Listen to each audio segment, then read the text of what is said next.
Halo semua, salam sejahtera Malaysia. Selamat datang ke channel Fels Lifestyle. Terima kasih kerana terus setia dan terus bersama di dalam channel ini. Tuan-tuan dan puan, tiba-tiba saja Tun Dr. Mahathir Mohamad buat pengakuan paling besar. Pengakuan paling mengejutkan ramai. Mungkin ada yang berpendapat di saat usia Mahathir yang sudah terlalu tua, tapi masih lagi aktif, masih lagi kita dapat cakap masih lagi terlibat dengan politik di Malaysia, bahkan kini sebahagian daripada kepimpinan Perikatan Nasional PAS.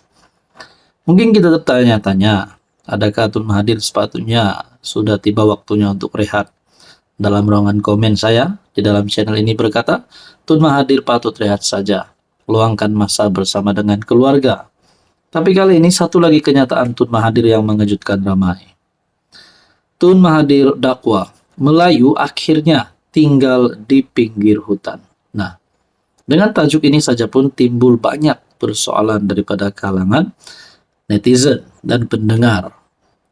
Tun Dr. Mahathir Mohamad mempersoalkan makna kemerdekaan. Jika negara dimiliki orang lain dengan bangsa Melayu, akhirnya akan tinggal di pinggir hutan. Bekas pengerusi Parti Pribumi Bersatu Malaysia Bersatu berkenaan mendakwa tanah air ini bukan lagi milik orang Melayu. Akhirnya orang Melayu akan tinggal di pinggir hutan. Tanah Melayu bukan lagi milik orang Melayu. Apa makna kemerdekaan jika negara dimilik orang lain? Tulis mantan Perdana Menteri 2 kali itu menerusi hantaran di Facebook dan X. Beliau yang bakal menjejak usia 100 tahun pada 10 Julai nanti berkata, bangsa Melayu kehilangan 4 negeri kepada Thailand, Kepulauan Riau dan Singapura. Semenanjung yang tinggal dari Perlis ke Johor juga, separuh telah dijual kepada orang lain. Proses penjualan tanah oleh orang Melayu akan diteruskan. Ujar bekas pengerusi Parti Pejuang Tanah Air itu lagi.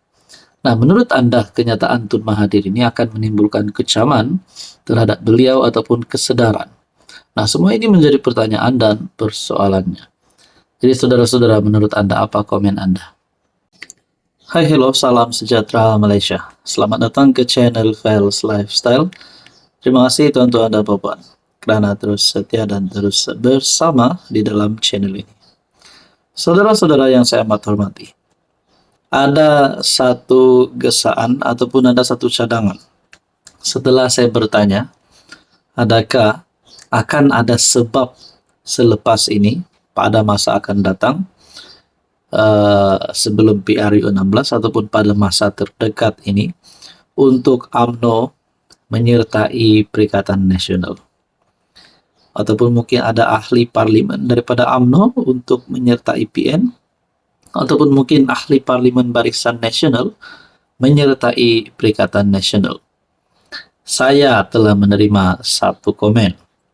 Ada beberapa komen di sini. Yang pertama berkata, kita sokong UMNO menyertai PN.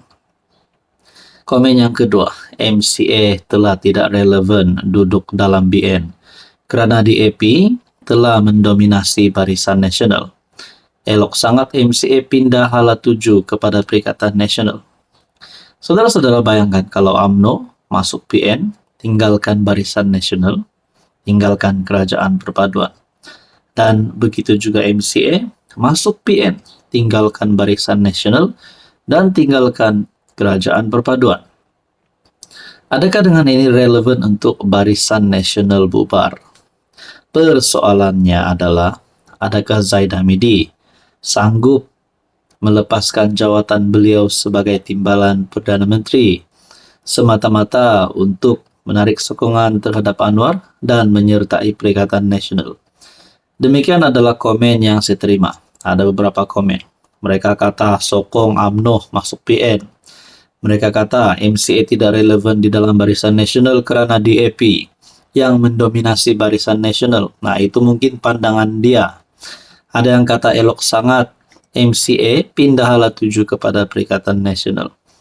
Nah, saudara-saudara, bayangkan kalau Zaid Hamidi menyertai PN. Di manakah kedudukan Zahid? Adakah beliau akan jadi pengurus CPN? Adakah beliau akan jadi timbalan pengurus CPN? Menjadi ketua pembangkang? Ataupun calon Perdana Menteri bagi Perikatan Nasional? Nah, semua ini menjadi pertanyaan dan persoalan paling utama. Tapi di banyak-banyak persoalan ini, beranikah UMNO ataupun MCA keluar daripada Barisan Nasional dan menyertai Perikatan Nasional?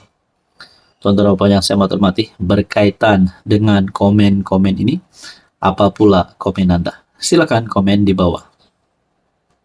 Hello semua, salam sejahtera Malaysia. Selamat datang ke channel Fels Lifestyle.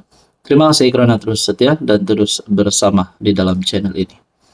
Saudara-saudara, tuan-tuan dan puan-puan yang saya amat hormati, kejutan demi kejutan, siri episod cerita rasuah. Banyaklah cerita tentang rasuah. Berlaku di Semenanjung, berlaku di Sabah, Sarawak. Pendek kata, ada saja cerita dan juga episod tentang rasuah yang kita dengar. Ada saja tangkapan berlaku, serbuan berlaku, ratus juta ditemukan jongkong emas lah dan sebagainya. Namun satu lagi tangkapan yang saya boleh katakan, tangkapan mengejutkan ramai kepimpinan politik di Malaysia. Kali ini pula menyebut dana ataupun menyebut RM360 juta.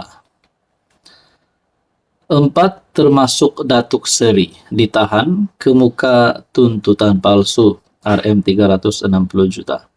Pasti tangkapan ini mengejutkan kepimpinan kerajaan dan juga kepimpinan pembangkang. Sebab kita dengar ramai pemimpin politik berkata mereka ini tidak suka rasuah, membantras rasuah dan sebagainya.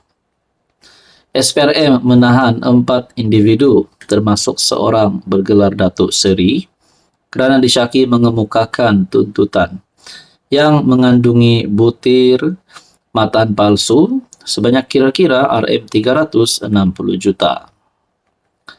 Menurut sumber, 3 lelaki dan seorang wanita berusia antara 50-an dan 70-an itu ditahan antara pukul 4 hingga 6 petang ketika hadir memberi keterangan di Ibu Pejabat SPRM Putrajaya.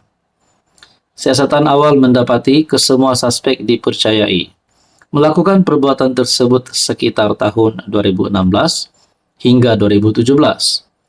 Keempat-empat suspek disyaki mengemukakan tuntutan palsu bernilai kira-kira RM360 juta yang menggunakan dana sukuk dalam sebuah projek pembinaan lebuh raya di Lembah Kelang yang bernilai kira-kira RM1.30 bilion, katanya. Sementara itu, pengarah kanan bahagian siasatan SPRM, Datuk Zainul Darus ketika dihubungi mengesahkan tangkapan itu dan berkata kes disiasat mengikut Seksyen 18 Akta SPRM 2009. Permohonan reman ke atas kesemua suspek akan dikemukakan di Mahkamah Magistrate Putrajaya. Saudara-saudara, setelah kita mendengar beberapa pemimpin berprofil tinggi yang terlibat dengan siasatan rasuah, termasuk Muhyiddin, termasuk Ismail Sabri yang terkini. Akhirnya ada lagi satu dapatan ataupun mungkin bagi saya satu lagi tangkapan. 4 termasuk Datuk Seri ditahan kemuka tuntutan palsu RM360 juta.